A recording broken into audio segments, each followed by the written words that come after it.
All right, people, I'm going to share with you my recent purchase of nut extractors. I have both of these. I got them off of Amazon. This Rex Betty got some good reviews. On a quick review, I see how this is a little messy right here, the type, but that is what it is. So, naming on the front seems a little sloppy, but I'm going to ignore that because that might be my designer side kicking in. Got a nice little latch, and you open it up, and I noticed that there was a little bit of oil on the top of all of these, and I'm not sure what that's from. This one actually looks like it may have been used. I could see a couple of nicks on the edges. There doesn't seem to be anything on the socket. That may have just been factory, but there's a couple of little blemishes on this one, and as I scroll through, I see they all have somewhat of an inconsistency or a consistency of not being perfect, which I'm not sure if that's a sign of something to be bad, but we will soon find out if these guys can cut the mustard. The other one that I got, so I'm sorry, by the way, the reason why I got two is because this one only goes up to 3/4, and I need one that's going to give me 7/8. So I got the smaller one, which hopefully that'll be fine. And then I have this one, Maximum, which has this weird little stop thing in here, which I had to kind of pry it open. But when I opened it up, you'll notice that it's full of oil. I have no idea what happened in this. I don't know if they put it in there for shipping reasons. It seems kind of silly, but or maybe to keep it from rusting because it's been on the shelves for so long. I have no idea. But this comes with all the sizes that I need for what we have to do on the truck. Let me share with you what I got to remove. This is the driver's side bumper guard. And this nut that I have on the end here is totally stripped on the truck. And I have to get that off. So that one on the truck is 7/8, which this one definitely doesn't look like a 7/8. But what's on the truck is 7/8, so that's what I'm going to use to get it off. And how I'm going to do that is by putting on this 7/8 socket with the nut stripper, obviously. I'm going to get a wrench that can fit on this side. And that's what makes these great because I won't be able to fit my impact gun down the channel. Not to mention that part of the stud is going to come through the hole. So I wouldn't be able to use a impact or even a ratchet on this because the thread's going to come through. So where it comes in handy is you just get your little wrench and you put it onto the side there. And then I'm going to use my impact socket on the other end to hopefully remove the nut. So I'm going to show you a video on that. I've never had in all my life a box wrench that never fit, but apparently all the box wrenches I have that go up to 1/4, an inch and 1/4 didn't fit. So I got to break out this gigantic bad boy, which picked this up at a yard sale. I'm so grateful that I did because this is the only thing it's going to fit in. Now I'm hopeful that this wrench will fit under the bumper to get it to work, but we're going to go try this now and see what happens. All right, guys, so there is the strip nut. I've got my socket here. I'm just going to wiggle it on place. Let's see if I can get it to seat.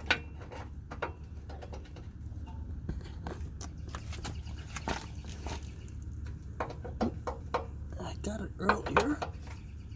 There we go. So that is on there, good and tight. And as I put my finger in, I feel the thread is coming through. So I'm going to see if I can get my wrench to fit. All right, with a little bit of elbow grease, I hammered the top on, got it right into place, and then I just extended the wrench across, and I'm going to hold it down when I hit it with the impact socket on the other side, but that's how I got it set up so far. All right, people, so now I have it set up where you can see the wrench on this side. Put my gloves on real quick. Got my impact socket, or impact gun with an impact socket, 3/4 of an inch on this side. I got it set to unscrew. I'm going to align it. All right. Now we're going to see what happens. That spun right off. And the socket didn't budge. The teeth are okay. line it back up again. Little tap with the big old wrench. Tap it on there. Go. Make sure that that's on there good.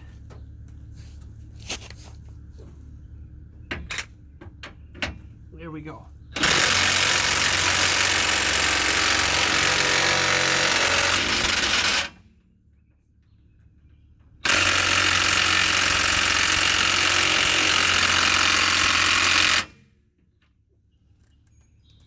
All right. Yep, that didn't budge at all.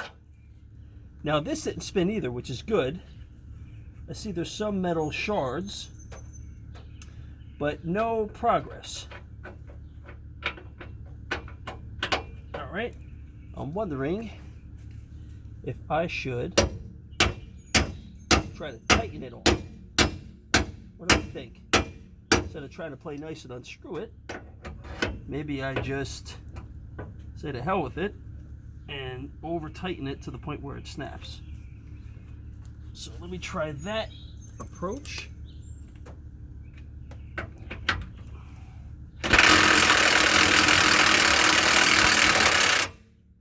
All right, so now it looks like the nut itself has stripped pretty much all around. So the tool is doing its job, with the exception that it's not actually taking it off. So I'm going to put it on pause for a second. I want to try some other stuff and get back.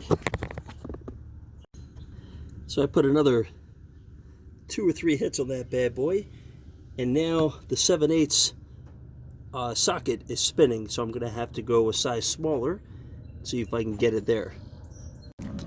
I also wanted to share the teeth inside look pretty good still.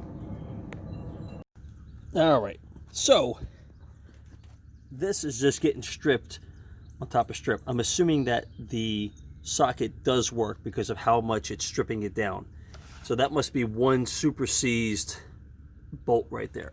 However, what it has done is it has loosened up just enough that I'm able to get this brace for the bumper to loosen up. And if I can't get it with the impact, I'm going to try it a couple more times. At least now I can move this out of the way and cut that nut with a Sawzall or a whizzer wheel or something. But at least it loosened it up enough to get me going to where I am now.